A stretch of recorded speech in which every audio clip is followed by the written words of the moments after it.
Gentlemen, Look, there we go. we are officially live. Boom. Foundation Sons of God event in Dallas, Texas. Going to switch from cams. We got like one good cam. We have one weird cam. Listen, if you want to lead the people, lead the men, maybe Sam in an opening prayer. I'll drop it. Okay. All right. Dear Heavenly Father, thank you for this day. Thank you for the opportunity that we've have to be here in Texas and to be here as brothers. We are so grateful for the many blessings that you have blessed us. We are grateful for this opportunity to come together to worship you and to speak more of your word. We are grateful for the calling that you have placed on our lives and for all the supernatural that we've been witnessing, Father. We are asking at this time that you bless us, that we will have thy spirit to be with us. Bless us that we'll be here with open hearts, open minds, and that we'll be able to grow closer to you. Father, bless us that we are able to keep the mission at hand, that we are focused, that we have the objective, that we are here to help bring people into your kingdom, that we will run, we will not walk, and that we will be filled with the momentum, that we will have the drive and that we'll have the focus to fulfill your mission, Father God. We ask that you bless all those that are here, that they will find healing, Father. Bless us that they will be able to understand whatever may be holding them back, that you'll reveal these things unto them. Bless us that we'll be able to lean into one another, to help one another become whole, so that we are able to leave this place better than when we came. We thank you for all that we have, Father, and in Jesus' name we pray. Amen. We're going to start with our elders tonight. It was Joshua and Caleb that were holding up Moses' arms. And this idea that we're supposed to work in unison, and it's funny, right? Moses' prayer was more powerful than Joshua's sword.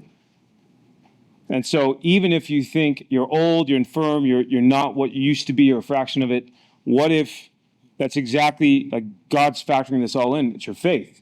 Your faith is still moving.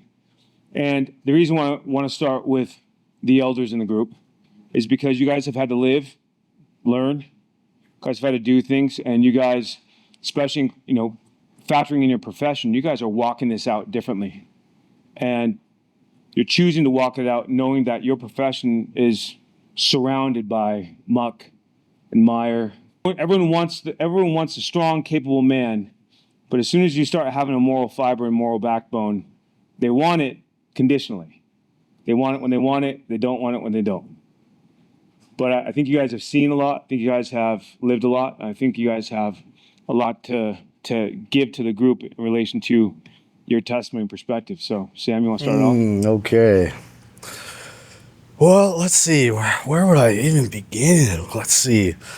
Testimony. Well, okay. So I'm from Idaho Falls. I was born in Idaho. Let's see, 45 years old. So I'm, born in 1979. I was born in a Mormon family. So, they were all about going to church every Sunday. And when it came time, let's say I had two older brothers, a little sister. When it came time where I was 19, all Mormon boys are expected to go on Mormon missions. My two older brothers decided to join the military, the Army, and when I said that I wanted to go talk to the Navy, my dad said, absolutely not. You're my only son that hasn't gone on a mission, or you're my only son, and I need one of my sons to go on a mission. And I was even dating this girl all through high school. We've been together for 5 years at this time, so we thought I was going to go to college and marry her and all that stuff. But when my dad said what he said, it was the first time I actually saw my dad cry for the first time. So that pulled on my heartstrings, and I was like, okay, say no more. Decided to go on the mission.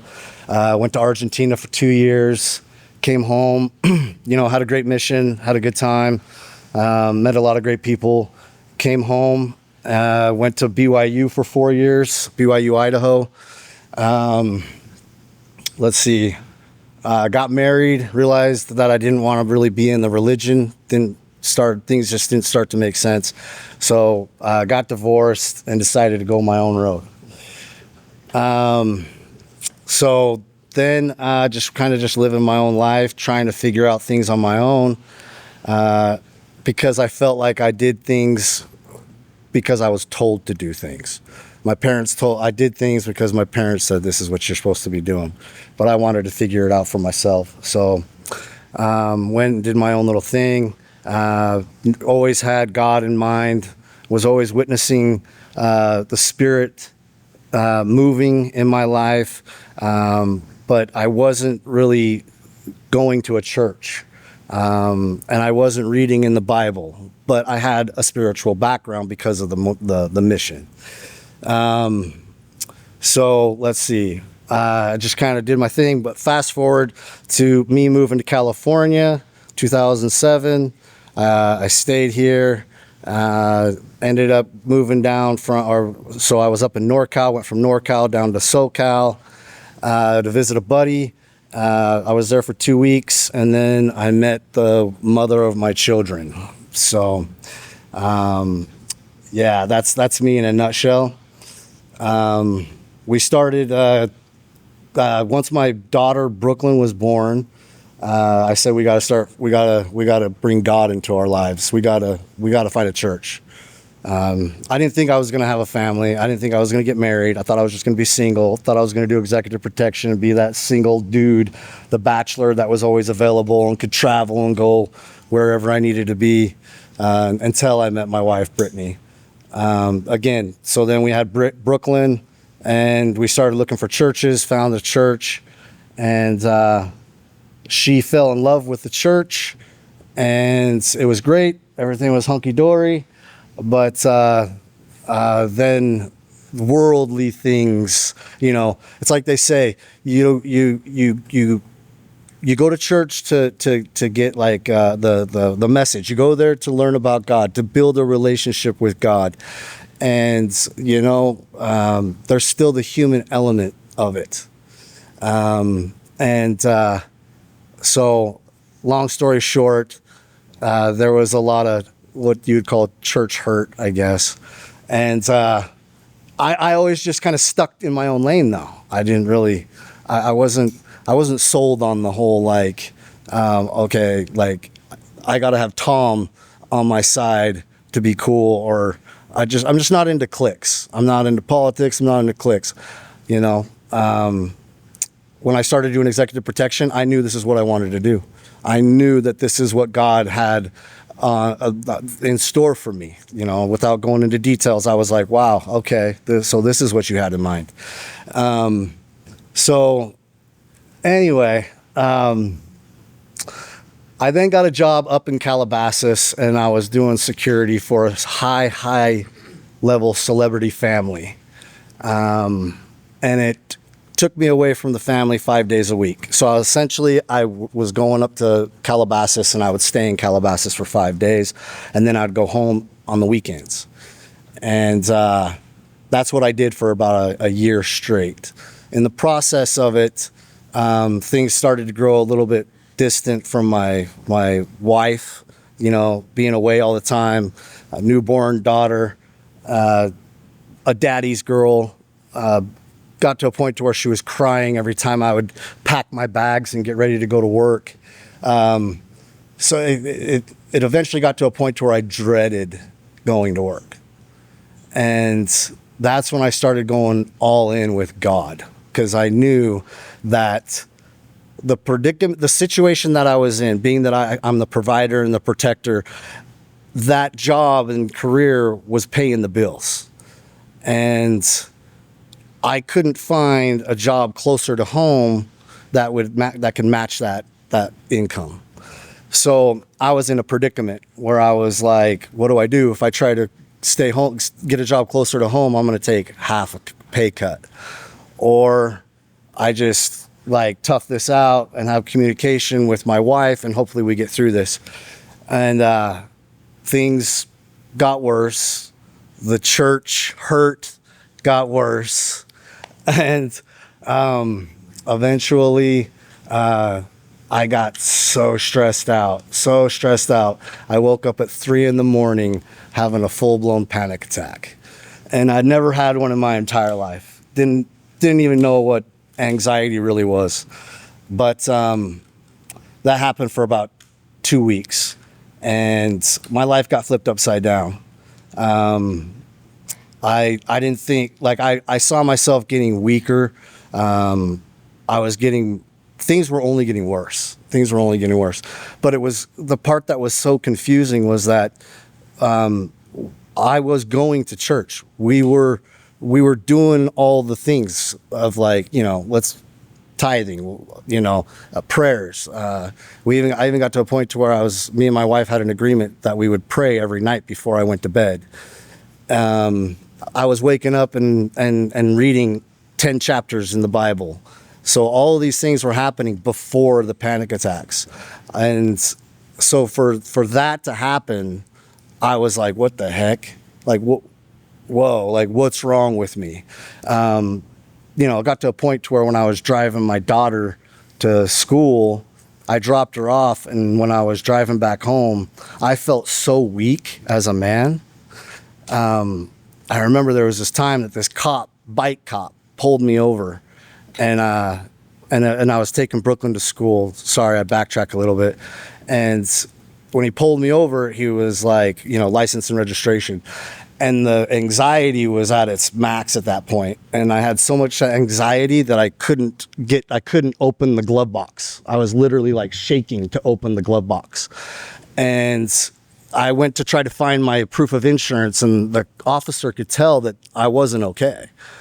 But then he also saw that, like, it wasn't anything to go deeper with me. He ultimately just said, you know what, I'm just going to write you a ticket, show us your proof of insurance, and you'll be good to go.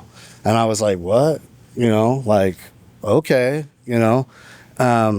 So then I dropped off my daughter, and as I was coming back home, I felt so weak as a man. I literally pulled over into the parking lot and was bawling my eyes out, because I went from being this dude that was like strong, like everywhere I went, people were like, don't screw with that guy, dude. Like, he looks like he's a mean dude. Clients loved me, always got good feedback. I really did felt like I was like unstoppable at one point in time, fearless at one point in time. But then when all that happened, bro, that was intense. That was rough. And I didn't know what was going on. So I was scared. It was the first time that I was scared in probably a long time. And anyway, it was, and my wife was being as supportive as possible, but she also was like, what the heck is wrong with my husband? But she was there. She was very loving and supportive and wanted to help me get through it. And so she did that. She did that. But at that time, I knew that I had to go even deeper in with God. So I started praying more. So every night before bed, I would kneel to my knees, and I would fall asleep praying. I was journaling. I'd wake up in the morning, I'd read some chapters in the Bible, and I would journal. And as I did this, I was getting stronger. I started to gain more confidence. Then I started going back to the gym, and it was 1 a week. Then it turned into going 2 days a week. Then it turned into 3 days a week, to where I started getting stronger. I started looking healthier, and it took about 6 or 7 months before I felt like, okay, I think I can go back out to the world. And that's when I hit up my boy Byron, and I was like, bro, you got to put me on some details, man. And Byron didn't know this, by the way. But I knew that I couldn't stay at home. I knew that if I had a shot at this industry, that I had to get my butt out of bed, out the door, in front of people, as scared as I was. Like a little girl, I swear, I was like, if they find out what's really going on with me, they're going to be like, get this dude the hell out of here. But I showed up, and I brought what I had to offer, which was everything at that point. And I was able to pull it off. You know, I kept getting stronger. And then in the background, my wife was actually doing the paperwork to get my own PPO. And eventually I launched my own private security company. And Did you know that Byron had faith? Like when you like first connected? yeah, I knew that he was a Christian. I didn't know how deep. So what did you think about how Jesus-y he was? Because I mean, it's, you know, he's like hidden Jesus-y. Like, you know, like Byron there was like, you know, doing Byron things. Like, I don't know, 9 years ago? Almost 9 years ago. Shotgun course, we met. Yeah. Yeah, and we met because he was on the harvest detail. I was covering another church, and I was looking at his content, and it's not like, you know, it's not like women do when they start to like doom scroll and like start to like go private investigator and everything. But like They all do. they all do. It doesn't matter who they are. But like I think that we actually size each other up online, and it's like the messaging. It's like, all right, so where's this guy's fitness? Where's his health? Where's his family? Where's different things? And there's certain things that we can glean, right? Because Instagram is super polished, right? That social persona. What was it? Anything about Byron's faith that drew you in, or just the fact that he was in the game? Well, me and I established a relationship with Byron before I reached out to him. Okay. So, and our conversations is what inspired me to pursue my own PPO. Yeah. And the interesting thing about this conversation was, at that time, I was like still in the phase where God was like, build your brand in a way that the world recognizes, and don't put me at the forefront of things. So I would say like by the grace of God, but probably about a year and a half to 2 years ago was when God was like, hey, it's time to really, really let it rip, voice the colors. And it was interesting, and I think there's something to take away here about like your walk, is God told me to run my brands that way for almost a decade, and I got to then fight all the religious church people that were like, you should be talking about Jesus on your platform. And I was like, I do not have the green light to do that. And they were like, you should be a pastor. And I was like, absolutely not. Like, until God tells me, I'm not doing that for clout, and I do not want that mantle until God gives it to me. I will absolutely not. So during that time, I had multiple churches come against me. They were like, you're just a narcissist, and you're just actually, rephrase it. It was generally pastors' wives that would turn their pastor husbands against me and tell me how I should be running things. So if you're asked to do something that doesn't look the way that Christians in the church, in their comfortable four walls, like think it should look, just get ready, because don't let it throw you off if you find that you have to fight Pharisees and things like that within the church to do what you genuinely look in the mirror and you're like, no, this is what God told me to do, right? And then of course now, as I, put Jesus at the front of everything, and the access to humans I have because of the way that God had me build these things, the impact is just exponential. And now I get to fight, the world and all that stuff. But none of the kingdom that God has to give you is going to come without battle at any real point. Yeah, that's well said. Yeah, to pair it off of that, that was by far my biggest battle.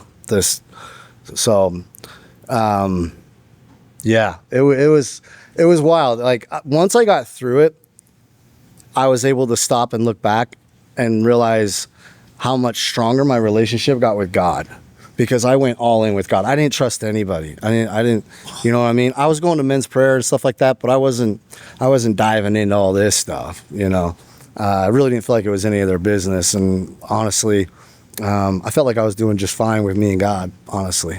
So, it was really cool to watch how I was definitely broken down to as far down as you could possibly get me that I can think of. And then he built me back up. And I remember I've heard it a couple of times where he said, I'm not only going to restore you, but I'm going to bless you threefold. And I was kind of like, oh, is that just my ego, you know, and then things started going in the direction of launching Iron Goat. And then eventually there was a battle within my company, and we won. My side won. Me and my wife, we won. We got through it. And what was I thought that my company was going to be taken out from underneath me. My dream was going to be taken out from underneath me. And I almost thought it was a sick joke that like I got to the point where I had my own PPO and like I was actually open for business, and then it was going to just be taken right out from underneath me, like psych. But I knew that God wouldn't do that. And I'd come so far just within my health. I knew that God wouldn't do that. And so I stayed strong. And he kept coming at me, and God was just showing me little things like, be patient, you know, hey, have I ever let you down? No, actually, you haven't. And he's like, all right, well then sit back, because the revenge that you're seeking is nothing compared to the revenge I have in mind. And I was like, all right, roger that. Was there ever a time during that fight when you were taking damage and you didn't know how God was going to win or deliver you, where you thought you were defeated? Oh yeah, absolutely. Yeah. Super organic part of fighting for what God has for you is that it's going to take faith in him, and your logic, the floor on your logic is going to drop right out the bottom, and you're going to have to keep your eyes on God when there's no freaking light at the end. Yes. Yeah, you definitely can't doubt God. And the stronger you are in your faith, the more he shows off. So that's when I started going harder into the paint. That's when I was like being even more generous with whatever I had. What I had to give, I was all for it. But I didn't have expectation. I just knew that made me feel good, and I knew that it made God happy. So that I was doing what I could at max. So would you think that that's been kind of one of your guiding North Stars? I feel good, it makes God happy. Like starting to align those two things, like that's your test of like, all right, is this actually what God has in store for me? Because that's really what comes down to. You're looking around like, God, what do you have in store for me? Like, we're going through all sorts of things. We need markers. We need to know, like, God, well, like, where are we with you? Because this is still our path, our walk. We still want to do the right thing by you. And I think that, like, for me, it's going to sound stupid. I'm almost already a little too dead to self, to where it's like, I don't really think about, like, I've lived enough life. What do I get out of it? What do I get out of it? Now it's like, beautiful wife, want her to be happy, want her to be honestly fulfilled. I want her to feel like she's like her significance to God is, flourishing. Same thing for my son. Like, you start to realize that when God puts you on this path and you accomplish certain things, the things that we thought mattered, they don't matter as much. And so even if we're pursuing business, if a number of things, we're still getting more and more and more aligned with God's best for our life. And oftentimes it's not going to look the same way that we thought it would look, 10 years ago, 15 years ago. So I'm proud of you, man. Thanks. What would you have to say to these two young men sitting across from you, not to try and, make it an interview, right? Just know what it is to what you need to do to strengthen your relationship with God, and don't jeopardize it. You guys can build good habits and create a lifestyle that has him at the center of it. In the end, you're not going to lose. You might go through some hard times. You're going to go through some hard times. You're going to be tested. That's the whole point. You just have to be able to stay the course, persevere, understand the importance of discipline and commitment, and know what's right and wrong, and just stay with it, man. Stick with it. That's really good. All right, Sam. All right. Anthony Moran. Oh man. All right. Am I talking loud enough? Does that work? All right. Well, my name's Anthony. I'm 23 years old. I'm from Southern California.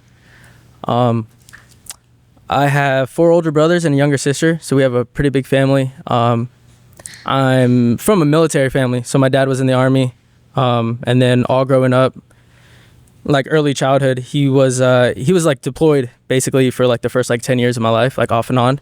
And so my oldest 2 brothers are about 10 years older than me.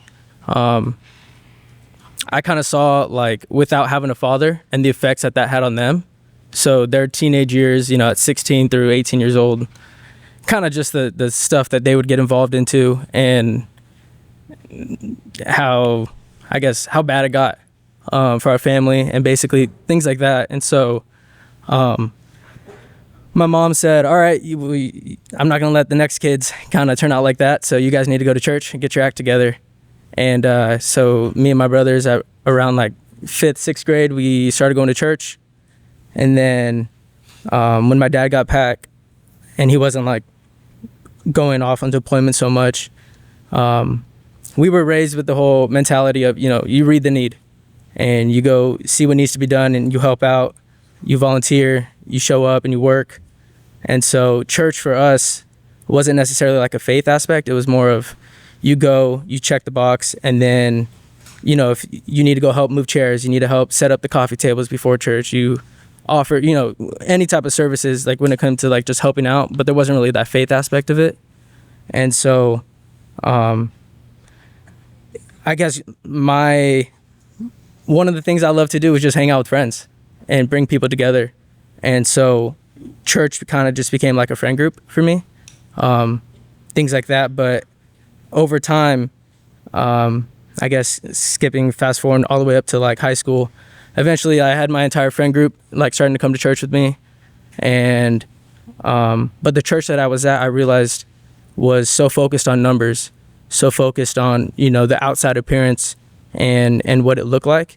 And so I was in a leadership, like a student leadership in high school for that group. But anytime that there was like events or something like that, it was all about, okay, well, Anthony, you need to bring more friends. Anthony, where's the numbers? Where's this? Where's this?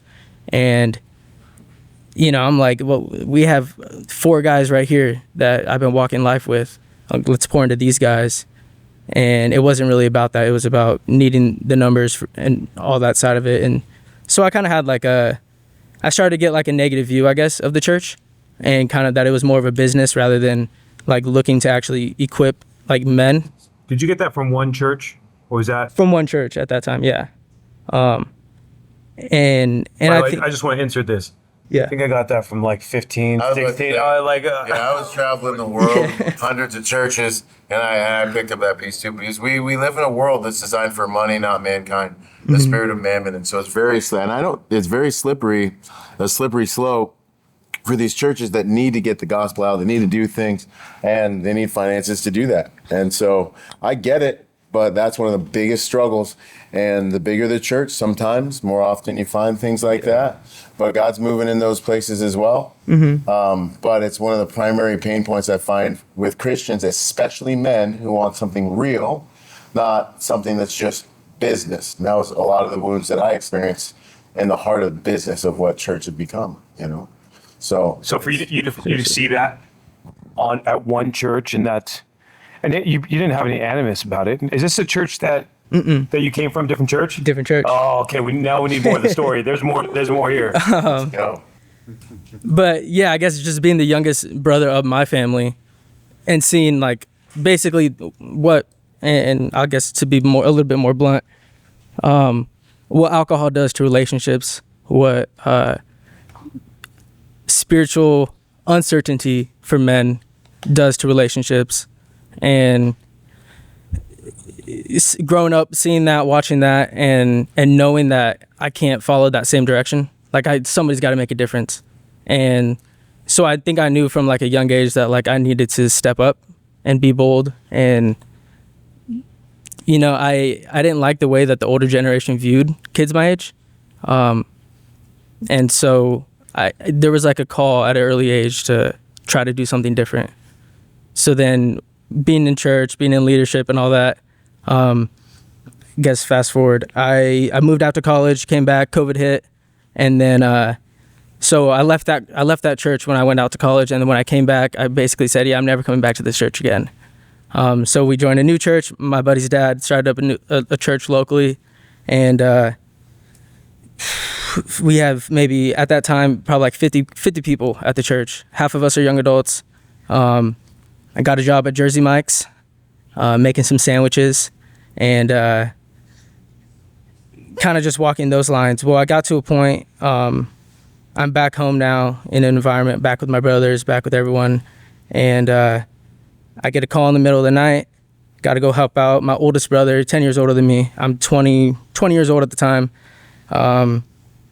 intoxicated at a neighbor's house, and it's a life or death situation. And I've never had to walk into a situation like that. Didn't know what that looked like. But all I knew is at one point earlier in our childhood, I didn't take his back in a fight. And I was trying to break it up. And from that moment, he kind of told me, well, you're not a real, you're not real blood. You know, you didn't back me up. You tried to calm me down. A real brother takes your back.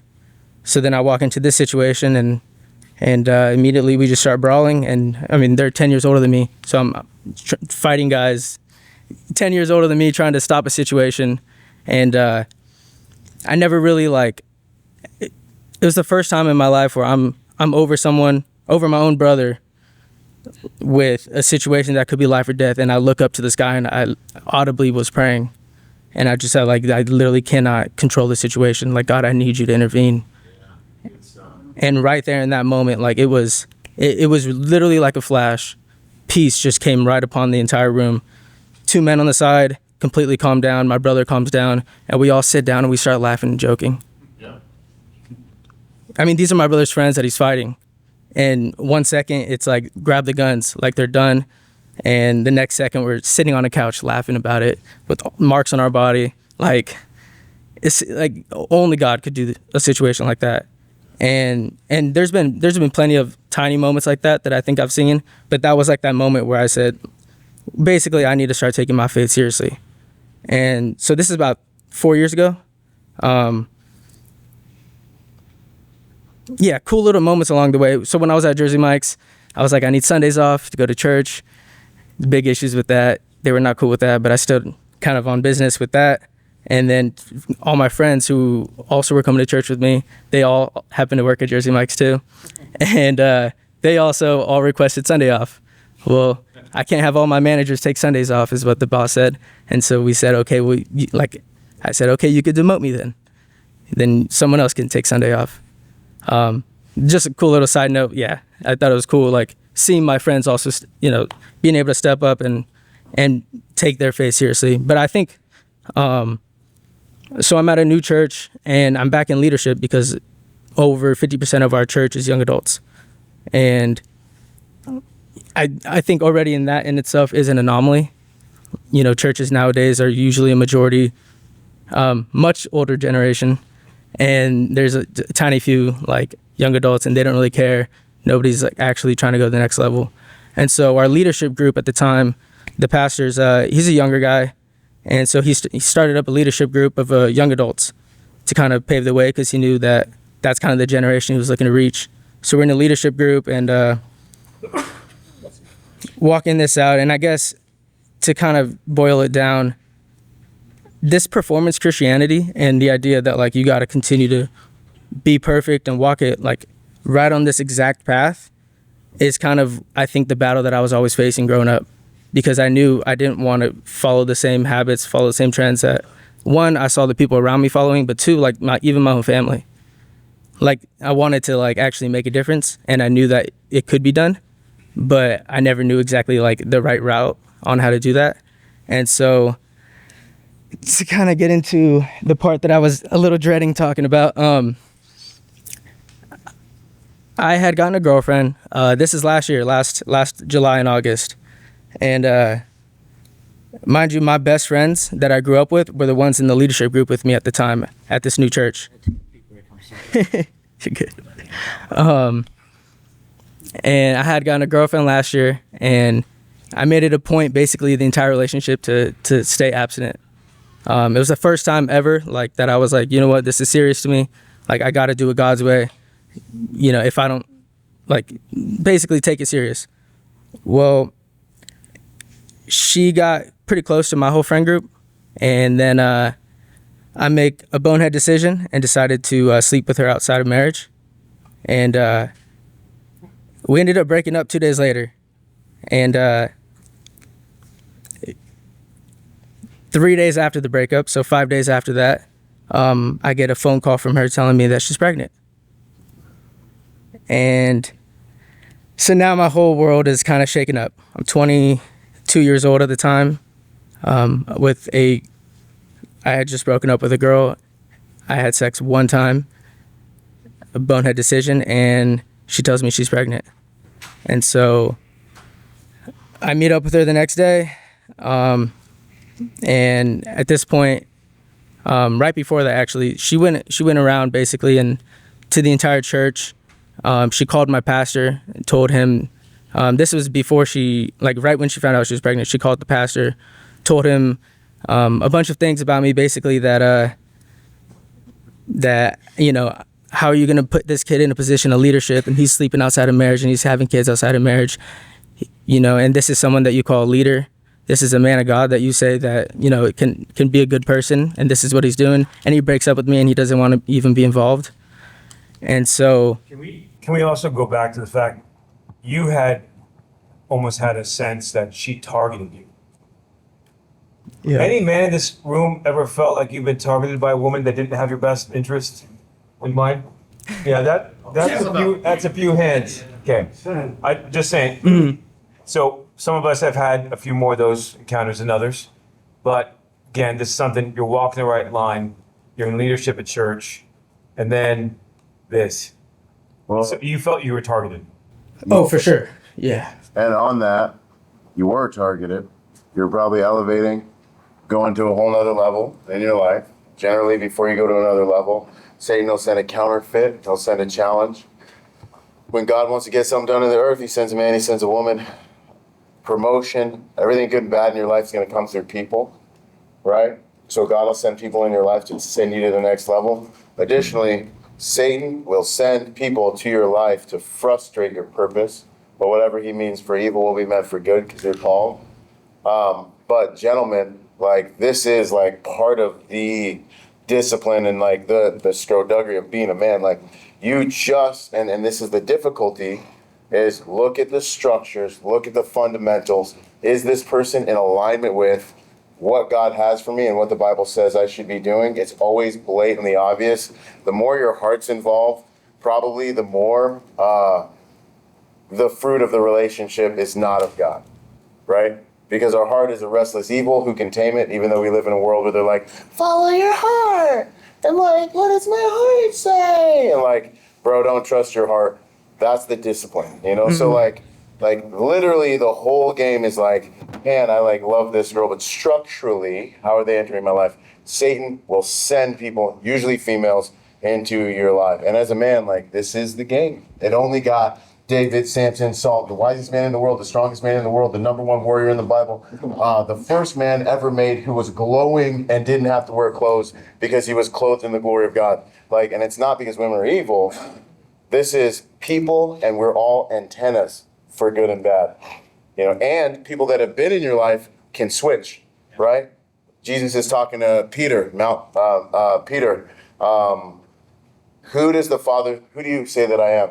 And he's like, oh, you're the Son of God. He's like, flesh and blood has not said that, has not revealed this unto you, but my spirit inside you. Attaboy, Peter, you're awesome. Mount of Transfiguration, Peter's like, yo, this is awesome. We should stay here. And he's like, I got to go to the cross. And he's like, no, don't go to the cross. Like, it's like 1 or 2 chapters later, maybe, Peter's switching on him, and he's like, get behind me, Satan. You do not have the things of God in mind. So understanding who your father is and what identifies people in your life as being used by God or being used by Satan is part of the discipline as a son of God.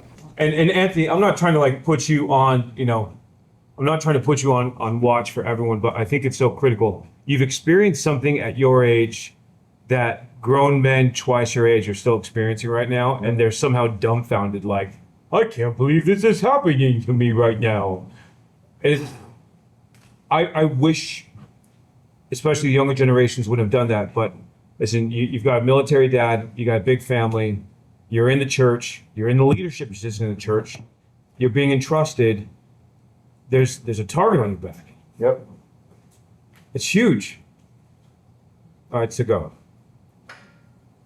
You mentioned condemnation, I guess. So now I'm at this point where guilt, shame, and condemnation. I mean, and it's the three things the enemy wants to put in your head. And those are the three things that I'm full of to the max at this position. I mean, I wanted to be like somebody who made a difference in my generation, somebody who like, actually didn't walk the same steps, who can actually do something different. And now I'm in a position where I'm like, well, I'm going to have a kid outside of wedlock at 22 years old. And I just became everything that I said I didn't want to like become. And so she calls the pastor and all of my friends and tells her side of the story on everything. And so pastor sits me down and I have to publicly step down from leadership from the church. And I tell my friend group, who was also the leadership group as well. And all of them but one basically said, like, we're turning our back on you. And so now, like, the best friends that I had, that I felt like I had brought them to church, like, and things like this. And it basically, to sum it up, like, it felt like the entire church turned their back on me. I stepped down publicly in front of everyone, and I didn't tell, like, my side of the story or anything. And so now I'm like the outcast of the church, questioning, do I even show up or not? I know I'm not going to throw away my faith. Faith is important, but I don't even feel like I belong here anymore. I'm in a situation basically like that, and I don't have any spiritual like leadership to really be pouring into me at this time. And so I was kind of lost, to be honest. And I had been seeing the Fourth Watch videos on YouTube and everything. I had been following for about a year at that time. I was blessed to meet Stephen about a year before that with a buddy of mine and his dad. How cool is this, by the way? Here's an important little factoid. Okay, so this is how not important, not just our friends, but our friends' family. So one of your friends' dad, who we happen to follow each other because his content, he goes like all he does is eat. All this man does is eat and takes like the most amazing videos. His account is Grub with Greg. If you haven't seen it, like you need to, like every time I see it, I get hungry. And so we just sit down, and I happen to be in California, and it was so cool. He's like, let's go get lunch. And then as we're going, it's like, hey, I'm gonna bring someone. I'm like, okay. I'm like, I have no idea what I'm walking into. I might die. And he's like, no, it's my son's friend. His son either didn't want to or couldn't make it. He couldn't, yeah. And so I just look at that like, okay, at 23, I don't know if I had many other friends, fathers, that would have taken me to go like, hey, let's brush up against something right now. Let's update our kit. Let's actually let's get you back in the fight. And that's when we met. And so fast forward a year is when all this is going down in your life, right? Mm-hmm. Right. Community matters is what I'm getting at. Yep. And so,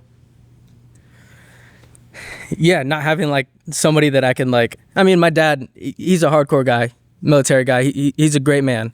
But at the time, at least, didn't really have that level of faith where I felt like I can go to him and ask for guidance from a faith perspective. And then my pastor at the time, great man of faith. But one, I felt, I mean, there was definitely bitterness there where I felt like the church turned their back. And then also it was more of the, well, it will take some time, slowly get back into it. See what, like, just it was a softer approach. And so growing up, like, in that military mindset, like, it didn't really click with me.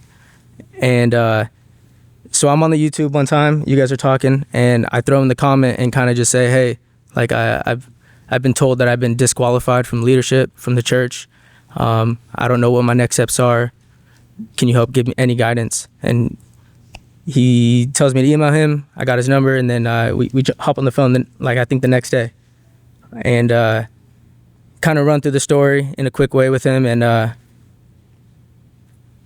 to sum it up in, I guess, the three like main takeaways I was taking from it in the phone call was God's not surprised at what you just did. God's not surprised at the mistake that you made. God will not be mocked. And don't be ignorant and think that God won't use this entire story to glorify his name. I mean, hearing a man of God like say those words to me at that point in my life, that it was exactly what I needed. And I mean, we're on the phone. It was like an 1.5-hour phone call. And like, I'm in a position where like, do I walk away forever? Do I move states? Like, do I try to like restart a whole new life with like, try to walk this path of redemption? And I have a man like telling me, one, like the nature of God, who God is at the core, reminding me of that, reminding me of who I was created to be, the purpose and value and identity that I could walk into even after falling in and stumbling. And then also knowing that like all the glory goes to God. And so regardless, like at this point, funny, like I still think I'm having the kid. Not even. This was not resolved at all yet. Yeah. This is like a month into it. This is 4 weeks in. I didn't even have a confirmed anything yet. Meanwhile, she was still calling every single person, telling them everything.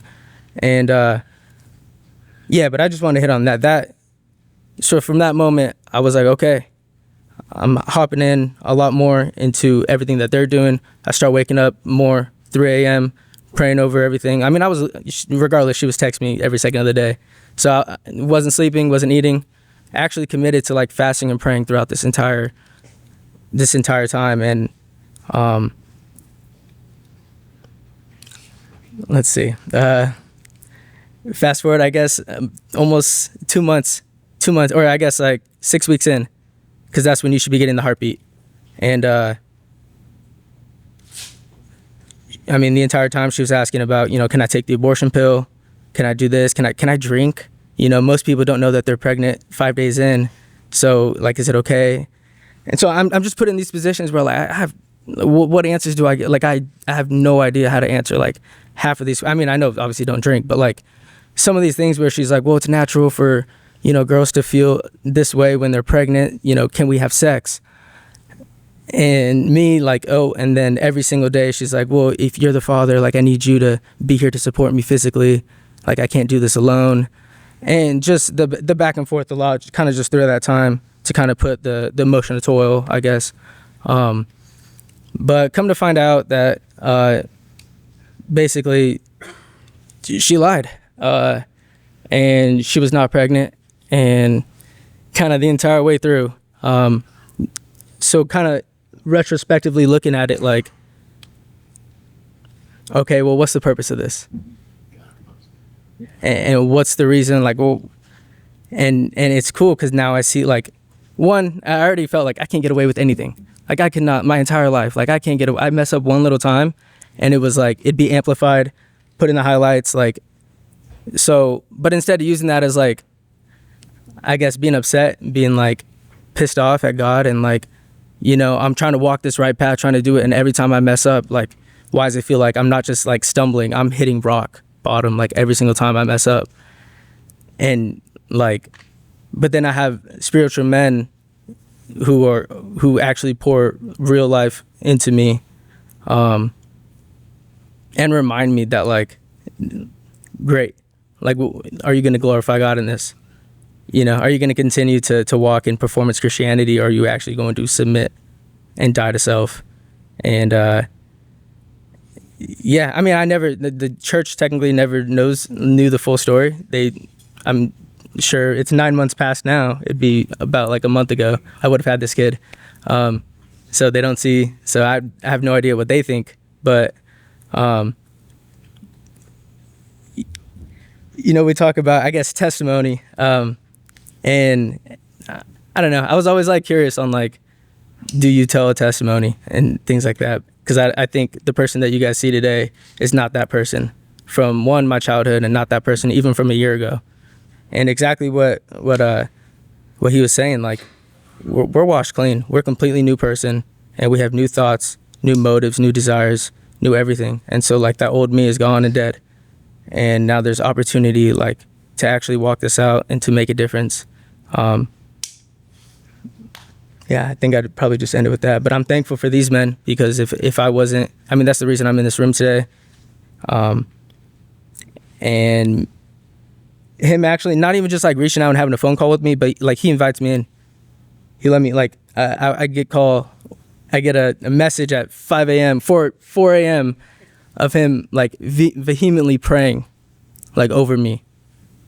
I've never had that in my life, ever, from like anybody actually reaching to that extent over me. And the men, when I hop on Thursdays and hearing them talk in the measure of faith, that they're willing to like pour into me. And afterwards, when we stay and have conversations and I'm asking them about guidance on next steps, on how can I walk this out? Like I'm trying, like, and they're giving me advice that I've never heard like anywhere. Not in the church, and not even like from my own father. It's really, yeah, I'm thankful. So thank you guys. I appreciate it. Like this has changed my entire life, and I appreciate that. I think what, I'm floored by it. First off, hindsight, I would have loved to have had your perspective and faith when I was your age. Like, I knew God was real. I didn't have unbelief, but even with my father-in-law in the room, like my horns held up my halo, for a long time, and I justified it because I'm like, oh, I'm loved, But the other part is that, I look at the world right now, devoid of cause, devoid of action, devoid of perspective, devoid of faith, and I see nothing but confusion. And we know who the God and creator of confusion is, and so this is why, the Father Foundation exists, because the idea is biblical masculinity is fatherhood. It's being able, even if you don't have kids, to look at the world like a father and say, okay, I love you enough to know this has to change. I want to speak to your potential. I'm not going to speak to your detriment. I'm not going to speak to you being, an issue or problem. You're going to have enough of those. I don't need to remind you what the world's going to do. But if we can collectively think about how many young men you pass on a daily basis, you drive by. Think about how many you drive by a school. How many of you start praying over the boys and the young men at that school, just extending an arm out? And this is where the enemy and the noise, the distractions gets wrapped in. But when you see a young man that's trying to drive, not just exist in faith, but drive at his faith. Yeah. Like when you identify, but that goes for all men. If you see a guy that wants to drive in, that's a man that we need to support. We need to get behind. We start moving heaven and earth. Yep. And the fruit of that, it should be generational. That's the hope. Yeah. So I'm proud of you, man. For sure. Thank you.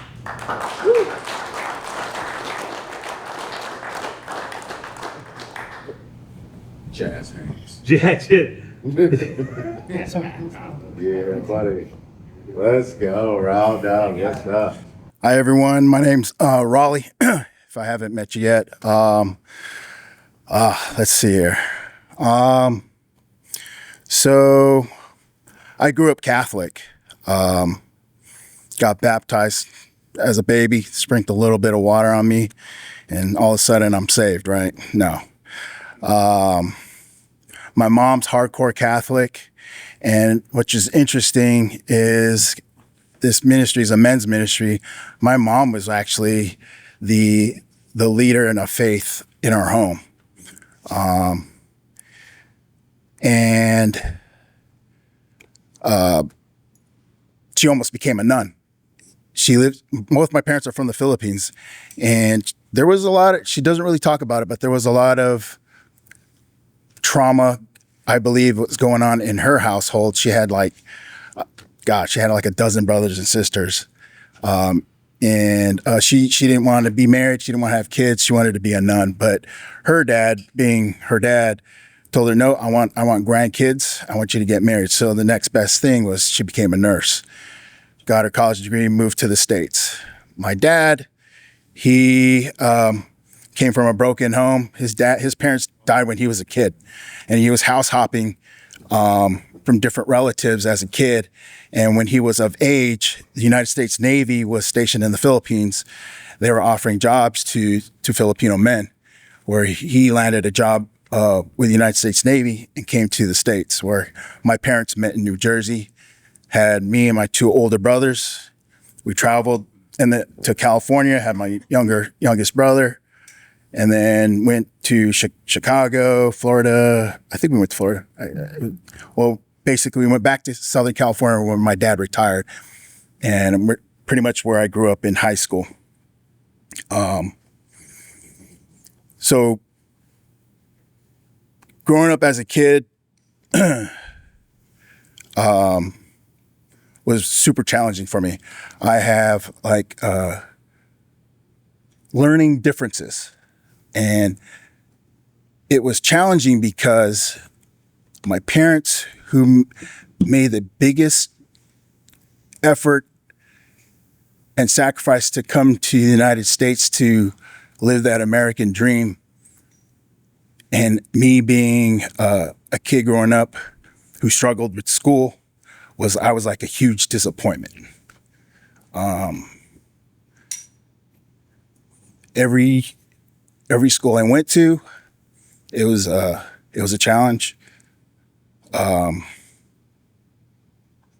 Didn't know how to read. I mean, I knew how to read until I was like 10 years old, but I only knew how to read the words. I just didn't have the reading comprehension to understand what I was like reading.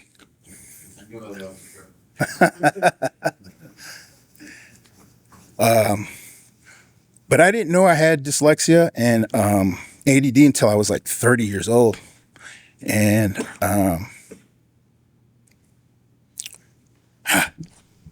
this is why. Let me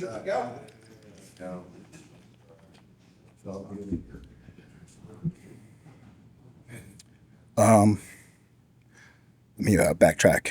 So, anyways, yeah, I went to different schools almost every semester. They transferred me out because I just wasn't doing I wasn't doing well, and my mom was just like, "Nope, we're just gonna hide this, hide it underneath the carpet, sweep it under the carpet. We're just gonna take you to another school." So there was a point where my three brothers were going to one school, and I'm going to a different school that was year round. So when they're on summer vacation, they're going out and doing things while I'm in school. And I remember my mom picking me up, and she's like, "I'm wondering where we're going." She's like, "Oh, we're going to SeaWorld." I was like, "Oh, cool. I mean, get to go to SeaWorld," but we're only there to pick up my brothers to go home. So that was my summer, was just being home watching soap operas with my mom. And I didn't have a summer. One of my brothers were doing things together. So, and there's such a cultural gap with the Filipino culture and the American culture in our family. Like the way my mom spoke, like it was hard to receive. She had like a lot of brothers that she was the oldest of several brothers, and she was hard. She was hardcore. And my dad being in the Navy and my mom being who wore the pants in the house, she didn't want to travel when my dad got stationed overseas. She's like, "Nope, got my nursing license in California. It was hard. We're staying right here. If he gets deployed to Japan or whatever, we're staying here. He goes there." That's how the house ran. And, you know, every time I come home with a report card, it was like, "You're a disappointment. You're a failure. You're stupid."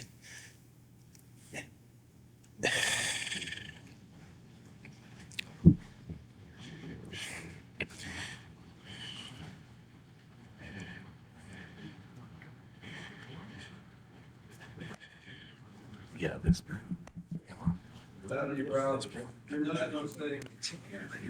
You're not too big to hug, you know that, right? It's like God hugging you right now. You're good. You're good. By the way, these are our guys that give their testimony all the time, right? Like this is not show and tell that we're used to and accustomed to. These are show muscles. This doesn't have any purpose.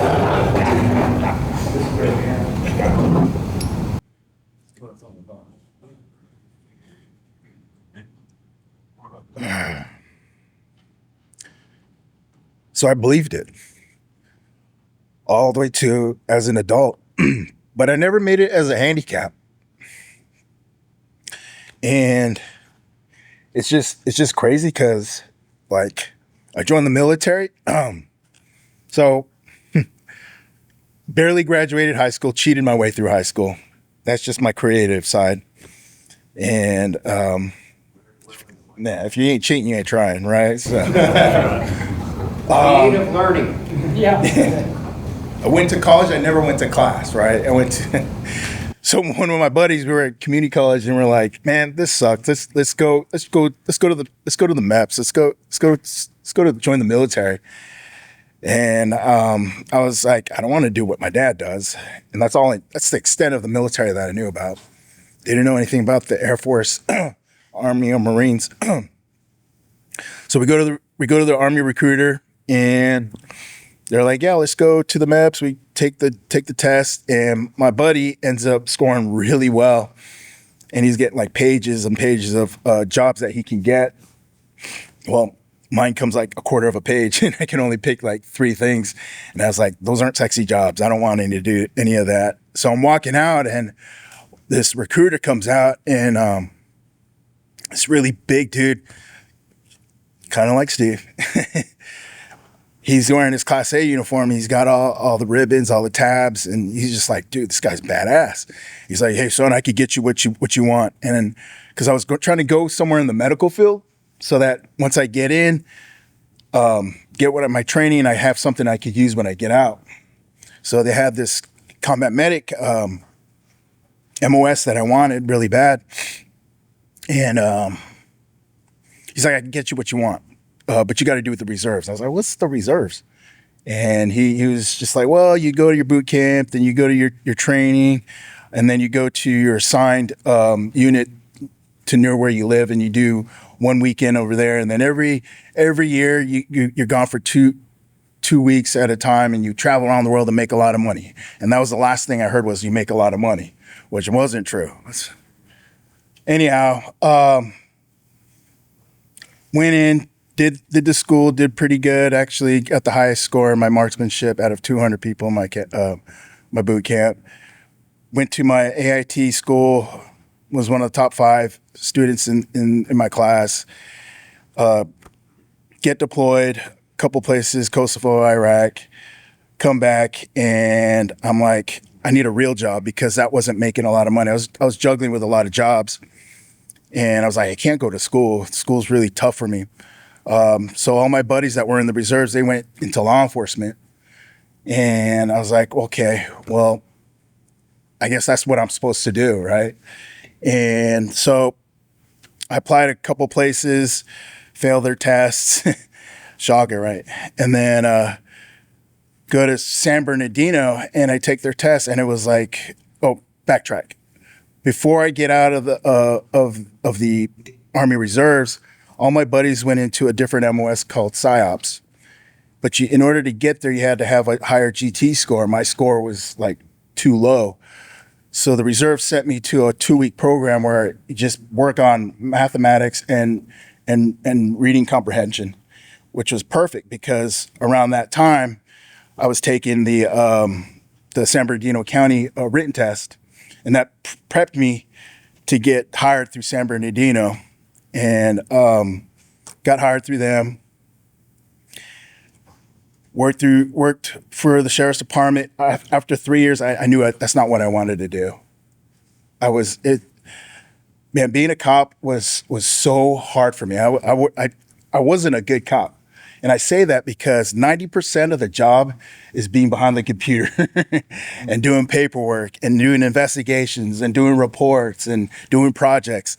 I'm a physical dude. I want to be out in the field, like chasing dudes, running after dudes, cuffing them up, taking names and putting them to jail. There's a lot more to that than just that. So I struggled a lot with that, but the higher ups liked me, and they gave me an opportunity to go to a specialized unit doing backgrounds for our new hires. And that's when I was hanging out with the wrong type of people. When you're in a profession that's extremely high stress, you're performing at a level where you just want to decompress at a very low level. So a lot of people decompress with alcohol. A lot of people decompress with partying. A lot of people decompress by having multiple girlfriends. And it was super toxic for me being a married man, having a kid at 20 years old and working multiple jobs and stuff like that. And then, I'm sorry, I'm losing track where I'm going. So super toxic. I ended up hanging out with the wrong guys, and I'm going to bars, and these guys have wives and they're having girlfriends. And I'm like, oh, well, I got to be part of the crew to get promoted and do all this cool thing. So I'm doing the same thing they're doing. Next thing you know, one thing leads to another, and I cheated on my wife. And we had been already married for almost 18 years. And my oldest one found out about it, and my wife found out about it, and I could just see my family like deteriorating. Like I literally saw the soul of my wife dying.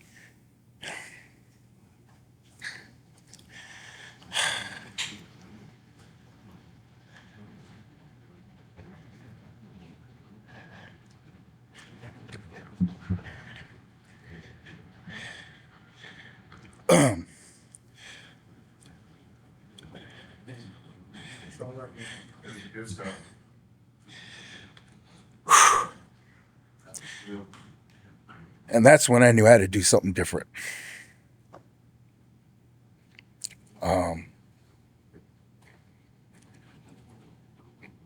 My wife told me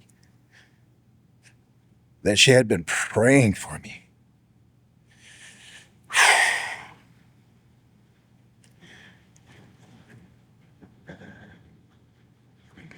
And God answered her prayers, which led us to a church. We were trying to get back together, and we're like, we need to do something. We need to go back to church, but we're not going to St. Mary's. We're not going to the Catholic church, because I go there and all I can think about is In-N-Out. And I'm not understanding what the priest is saying. It's like Charlie Brown, in class. Wah, wah, wah, wah, wah, wah. I just have no idea what he's saying. So I go. I'm at work and talking to my friend that is a Christian, or my coworker, and I was like, "You used to live in Temecula, and I know you're a Christian. Like, what church did you go to?" And she's like, "We went to Orchard Church. It's just right over here." My wife, I go home and I'm talking to my wife, and she just came home from taking my daughter to dance, and she's like, "Oh, I talked to Kristen, and she mentioned about this church Orchard." I was like, "How weird is that?" Like my coworker just mentioned about it, and then we looked at it on the map, and it was literally literally around the corner. It was like 2 blocks from our house. It's like, I didn't know this was a church. I thought it was like a little preschool. But we didn't know, because we'd be sleeping in on Sundays and church is already out by the time we passed this little building. And it only held like 250 people in the sanctuary. So we go to that church, and I kid you not, man, I felt when the pastor was speaking, I felt like, and my wife says the same thing, we were the only ones in the sanctuary, and God was speaking straight to us. And we just broke down in church. We were holding hands. We were crying. We went home. We talked about it. We talked more about it. Broke down some more. And we were like, this is our church. And we started going there every Sunday. And I would go, and I'm like, dude, there's got to be more than just coming to church on Sunday. Like, what do I do? So I start going to men's ministry and going to Bible study. And I'm like, okay, there's got to be more than this. So I started serving the church, and I started a safety ministry for the church, because the church started to grow after COVID, especially after COVID. And it went from just 3 of us that were like retired cops, and actually I was still in at the time, to where it grew now to like almost 200 men serving on a safety team. And I was starting to grow. I was starting to feel like like different. And I noticed like I didn't have any friends. I was just like, well, I'm a kind of a loner, but my friends now are people who I know in church, guys who've been praying for me, guys who've been praying with me, guys that we've been having a lot of fellowship with. And I'm like, this is different. We're not talking about chicks. We're not talking about getting drunk. We're not talking about the stupid stuff. We're actually talking about Christ and like the meaning of life and our purpose. It was really refreshing. So here's the part where God tested me. I was in that specialized detail for 2 years, and all of a sudden, I get a call from my supervisor, my immediate supervisor. He had been on training, and it just so happened that the next person in line, that's his supervisor, was on vacation, and the captain had just retired. So we had no chain of command at work, but he's calling me on the phone. He's like, hey, look, let's go have coffee. I was like, what did I do? He's like, oh, no, everything's cool. We had coffee, and he's basically telling me, hey, man, you're getting bumped, bro. I was like, what? You're getting bumped. They said you were TDY. You were temporary. I was like, how is someone temporary stationed for 2 years? That's only like usually at the most it's 18 months. He's like, nah, man, they got you on paper. And he was trying to explain to me how that worked. And it was just weird. So they were trying to send me back to the jails. I was like, no, if you're going to send me back, you got to send me back to where I came from. Ended up working in the courthouse for a little bit, went back to patrol. And I was like, I had a different mindset working on patrol. I was like, all right, I'm not going to do this for stats. I'm not going to try to do this for like awards and stuff like this. I'm going to go and I'm going to try to talk to as many people about Christ. So even guys that I pulled over for like traffic violations, I'll like plant little seeds here and there. Guys that I'm working with, I started talking about Christ. And I remember this one deputy that I was working with on patrol. I used to just have lunch and we'd talk, and I'll throw a little seeds here and there. The shift change, and he's running. It was like a few months later. We had different shifts. He's coming on, and I'm leaving, and he's running up to my patrol car, and he's like, "Hey, Raleigh." I was like, "Bro, I'm saved." I was like, "Huh? What?" He's like, "I'm saved." I was like, "What are you talking about?" He's like, "Bro, like I was so into like this new age religion stuff and crystals and all this other stuff, bro." I'm like, I joined the jiu-jitsu gym and my instructor, he's a Christian and we've been going to church. I was like, oh, that's cool. He's all, thanks, bro. Thanks for helping me get that way. I was like, I did? I didn't even know. And I remember I did the same thing with my partner, who we used to carpool with. He was struggling. And we worked on Sunday, so I'll just play the services on my phone while we carpool to work. And I remember him saying the same things like, hey, bro, I just appreciate you helping me get back to my faith. I was like, really? We're just listening to services. And he's like, no, man, I was struggling. You have no idea. And then we went on a call on a 5150. And it was a guy who was pretty much out of his mind. He was crazy. And we had been dealing with that guy for 3 days in a row. And the way the law is written is you could be crazy in your own house, as long as you're not a danger to yourself or others. But there was nobody in the house. His baby mama and his baby left. And the only reason why we kept getting called was because he lived in a duplex, and the next door neighbor that was attached to that building kept complaining of the noise, and he started overflowing his tub or his toilet, and it started going into their house. So we had to figure out a way, which we did. Found out who his dad owned the property. But he lived a few hours away. We had to wait for him to get there. He opened up the door, and he's just screaming. He's like speaking in like this deep voice, and like doesn't make any sense. And our sergeant's like, all right, this is going to be an easy extraction. We've done this in the jails. Everybody's worked in jails. We're just going to go in there, we're going to snatch him up, bring him to the hospital. That was our first plan. We didn't have a second plan. And he's in the master shower, and he was like six. He was just as big as Steve. Like six, I don't know what, 6'7", 270 pounds at least, butt naked. And he's there screaming with this really deep voice, not understanding what he's saying, and his eyes were rolled back. And my partner's like, bro, did you see that? I'm like, yeah, that's not normal. I don't think this dude's on drugs. There's something else going on here. Well, anyways, the plan was, my buddy had a ballistic shield, which is about 35, 40 pounds. It's pretty heavy. And he's a small dude. And I'm like, no, dude, I'll do the shield. You get less lethal. He's like, no, I got it. I said, fine, I'll be number 2. I'll be right behind you with a taser. And we're just going to push in there, snatch him up, cuff him up, and then take him. Well, that didn't work out. We got in there, but the quarters were so tight that it was difficult to snatch him up, get him on, lay him out, and put cuffs on.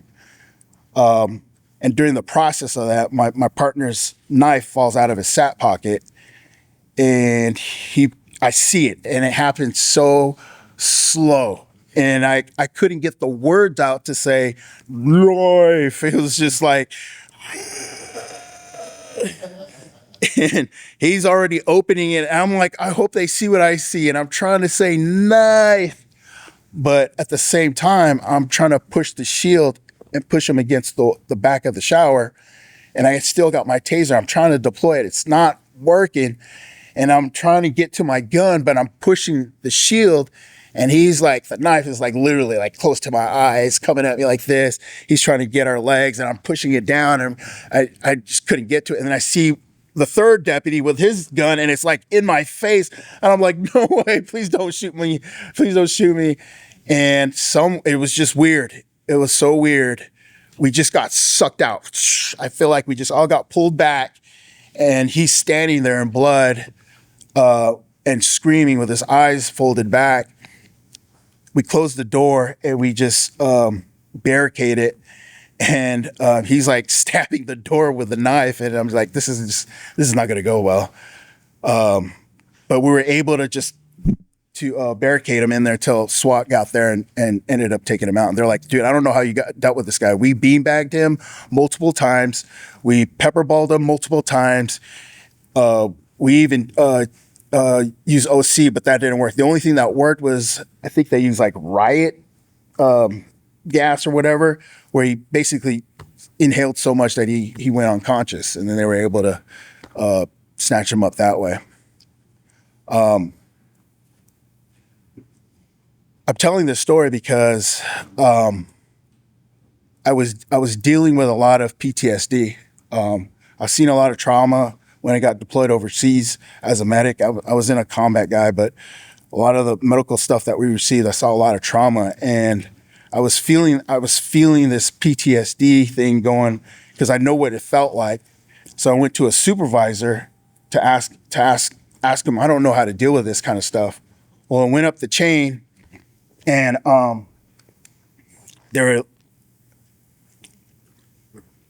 basically didn't know what to do with me.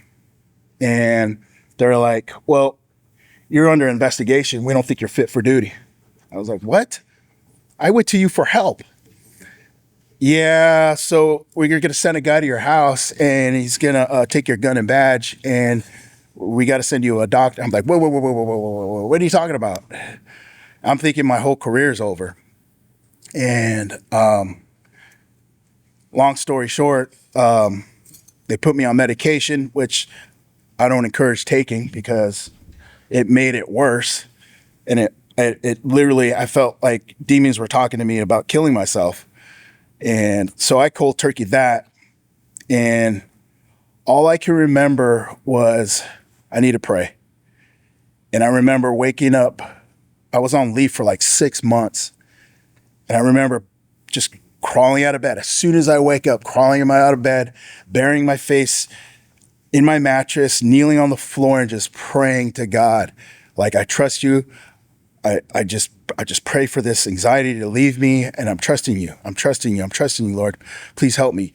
And I did that for 6 months, and we were at the same, and the time was running out. Like, I had to go back to work, and I told them I can't go back to patrol right now. So they were planning to send me to the jails. And I was like, I can't go to the jails. There's stabbings all the time in the jails. Like, you serious? He's like, yeah, well, you can't be anywhere where you carry a gun. So we're going to send you to the jails. And I told my wife, this is it. I'm cutting it. I can't do this anymore. And we were in the process of buying a house. And it was just weird how it happened, because as soon as I was like down to literally my last day or two, we closed on our house. So we got the house. I quit my job, and I didn't have a plan, but I just kept praying and praying to God. And I was like, I fully submitted to him. I was like, whatever you want me to do from here, Lord, I'm like 1,000% with you. Oh. And the church heard about me leaving my job, and they're like, hey, we're moving from this like podunk little building to this huge building where we could sit 1,500 people in one service. We don't have a facility, Scott. Do you want to? I said, yes. And they didn't even tell me how much I was going to get paid.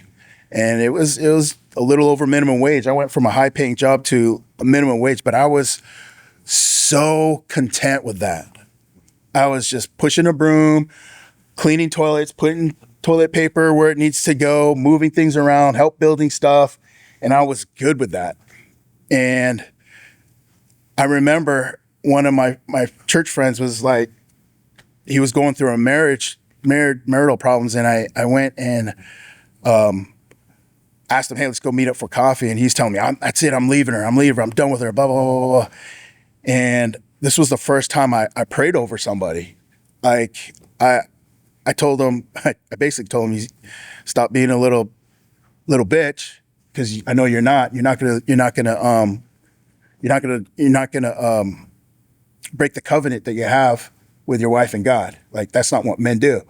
And he works in steel. He's this big dude, and he's like, you're right. I'm gonna go home. I said right before he left, hey, let me pray for you. And it was the weirdest thing. I felt uncomfortable doing it, but I felt pressed that I needed to do it. And I did it right there in the parking lot in front of people. I just started praying over him, and he just started bawling. He went home, and a few days later, he offered me a job to work with him for a little bit. And on the side, I was helping him out, and I was telling him how I wanted to start a business. And it was like a pool cleaning business. I know I'm going forever. Sorry. He ended up having this car or this truck that it was just had it on his driveway, and he wanted to give that to me. And I'm like, are you serious? He was just like, yeah, man, like you meant a lot. You did a lot for me and my wife, just praying over us. And we just want to do this for you. And it's just weird how like my finances were just coming together. I don't know where it was coming from. This car was like, we needed a car because my other car broke down, and now we have this truck. And then I met someone at church that was talking to me about security. And I went from a minimum wage job to now I'm making like really good, actually more money than I was a deputy. And it was crazy because I walked away from that lifestyle. I didn't want to be in that protector space. Like, I was giving away my equipment. I almost sold my guns. Thank God I didn't. And I just didn't want anything to do with it because I wanted to do it my way. But when I gave up like what I wanted to do, like, and gave myself to God, like, man, he just like delivers, man. And the one thing that I prayed the most through all that was, please send me godly men to be like a band of brothers. Like, send me those people. And he did. I mean,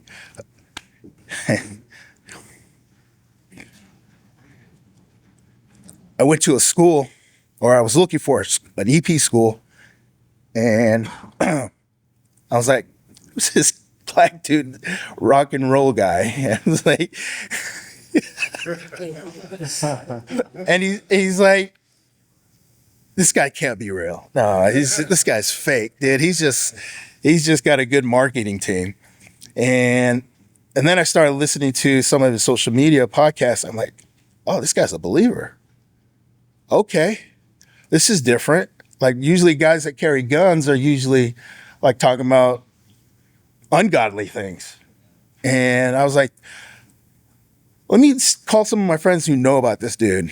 And I knew a guy that knew Sec4, Rick. And I knew he was doing a school. And he's like, oh, Rick Sweeney's legit. And I said, well, there's this guy Byron. And he's like, no, that's different. It's Sec4. And I was like, yeah, I think they're collaborating. He said, no, that's a legit school then.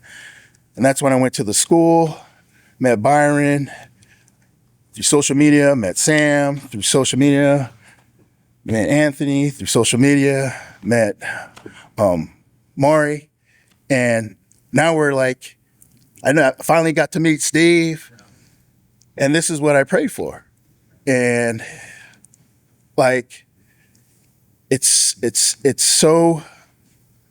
almost overwhelming, but it's so powerful when you talk about community, because you can't do these things alone. Like you can't walk alone through your toughest times. You got to have people surrounding yourself with godly men who are going to keep you accountable for one, but most importantly, that will be praying for you. Like the power of prayer, man. Ooh, it's super real. And if you don't pray as much, now you need to start doing it out loud. Exactly. So I know that was long. I'm sorry, but that's it. That was good, man. I love it. Real quick, let me just illuminate some stuff. You know what I'm saying? What my man pointed out, what you pointed out, what every single one of you guys have pointed out. Patterns of biblical masculinity. There are themes. There are patterns. You can track this data. There's dope in all this. That's a term for like when you're firing and you're looking at the data. 2 Corinthians 4:17, for our light and momentary affliction, which is but for a moment, worketh for us a far and more exceeding and eternal weight of glory, right? James 1:2-4, bear with my reading. My brethren, count it all joy when you fall into diverse temptations, trials, knowing this, that the trying of your faith worketh patience. But let patience have her perfect work, that you may be perfect and entire, lacking or wanting, needing nothing, depending on what translation you read. And so the theme you're going to see in these testimonies, and it's something that I see so often on my podcast as we just canonize the works of God in people's lives, is that the man goes through these dark times, these hard times. And as you mature in Christ, you're going to start, when you start taking shots and taking damage, you start realizing like, wow, what an honor. Like, I'm actually on the path right now. In fact, it sounds counterproductive, and you'll start actually getting excited. Because you'll know you're in God's hands. You'll know, like, hey, we're going to the desert. Now we're going back into the gymnasium of Christ. God's working something inside of me. And that's what it was like when I went into this last season of trying, because I was like, Father, I'm taking so much damage. I've never taken damage like this. He's like, I'm with you. And I realized that, like, wow, I'm about to get built out. And so you can maintain a heart posture of whatever it is, whatever it looks like, Father, thank you for this. Because what happened, if you look at your stories, there's a moment where you're taking damage. You know, the things happen with your wife, with your family, with the kid, with waking up in the night, having panic attacks, all this stuff. What happens there? You get pushed closer to God. You get brought to your knees. You get humbled. For my situation, entrepreneurial struggles, boom, things are going off. Things are exploding all around me. And what happens? Boom, I get broken down to my knees. And these are the times in the desert where Christ is the closest to you, where your heart opens up, where your tools that you've been able to depend on and build the kingdoms you've been able to build, they stop working. And God's like, hey, right here, get right here with me. And it's literally the only thing that can save you. You're going to be dealing with Goliaths that are greater than you. And these light and momentary afflictions, they work a weight of glory, an authority. You now have the power to speak to a man who's dealing with infidelity, who's dealing with that lifestyle, who's dealing with these things, who's dealing with what you've been through, who has to walk through what you've been through. You know, as a combat veteran, you walk into a room with a bunch of combat veterans, they don't want to listen to anybody but a combat veteran. You've been given authority in these areas that God's built you out in. And it is, gentlemen, it is such a freaking honor to walk through the fire. Because that's where you get built to freak out, man. That's the man stuff, right? And so as you guys struggle in life, realize that God's chastising those he loves. No matter what it is, no matter how bad it looks, these are the times when God's going to be the closest to you. We serve a God of restoration, right? And so he's going to bring about a weight of glory. Now, when I met both of you guys, I knew you were special.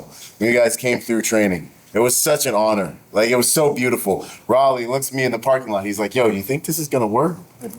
I'm like, bro, like, look at like, I know this is going to work, homie. We're going to be talking in 3 to 6 months, and you're going to be where you want to be, man. Because I could see the Spirit of God on him. I could see the meekness in him. I could see that he was a broken man. You want to know the guys that come through training that I worry the most about? The guys that are super strong, the guys that are super confident, the guys that think they know what they don't realize that they need God yet. When I met both of you guys, your hearts were just so awesome. I was so excited, you know, and so I'm not even in the least bit surprised. But what I want you guys to notice, even if you're in the part of the story where you don't know how God's going to redeem the time and redeem the damage you've taken, keep your eyes on him. He will not fail you. And you are being honored by your adversary, right? The Spirit of God, David was honored by Goliath, right? Christ was honored by the cross. I look at a man's problems. I can tell the measure of a man by the measure of his problems. I can tell what stage he's in Christian and biblical masculinity and development by, when he opens his mouth, the measure of his problems. I can tell what stage he's at. So the bigger your problem, the more the honor, the weight that's going to come with that as a man, right? I have billionaire clients, bro, the problems that they're dealing with, right? The measure of your problems, it's honor. So maintain a good heart posture, walk through it with honor, and expect your Heavenly Father not to fail you. He will not leave you. He will not forsake you. And your problems are only a surprise to you, because all these things were written. Hey, Steven. Yep. Another piece of dovetail into that. Though you guys sitting there, and I say this again, coming from the position of being sitting there and walking through this, is at one point I was talking to Steven about all the shit that I had dealt with, all the stuff I had gone through getting to where I was when I finally met Steven. And which is a whole nother story about freaking is he for real full of shit story. But talking to Steve, and I finally got to the point where I looked back and I actually started thanking the Lord for my stupid decisions that he still used.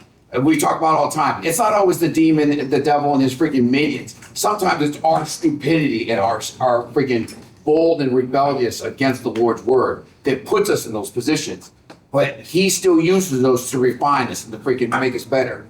So I finally got to the point where I could look back at those and thank the Lord from the bottom of my heart, thank him for everything that I had gone through, getting to the point. It was no longer looking back going, man, that was such a bad time. That sucked. And I had friends that were doing this and I had friends that were doing that. And why couldn't I be there? And now I look at it, I'm like, I'm glad I wasn't in their positions. I'm glad I was being refined. Yeah. So now when everything's going really good, like I'm looking at the Lord going, okay, I know it's coming. I know, and now I look at it and I'm like, I will drop to my knees and thank him. And it's not stress, it's not freaking anxiety, it's not, thank you, Lord, thank you for continuing to refine me, because I am nothing but freaking what you make of me.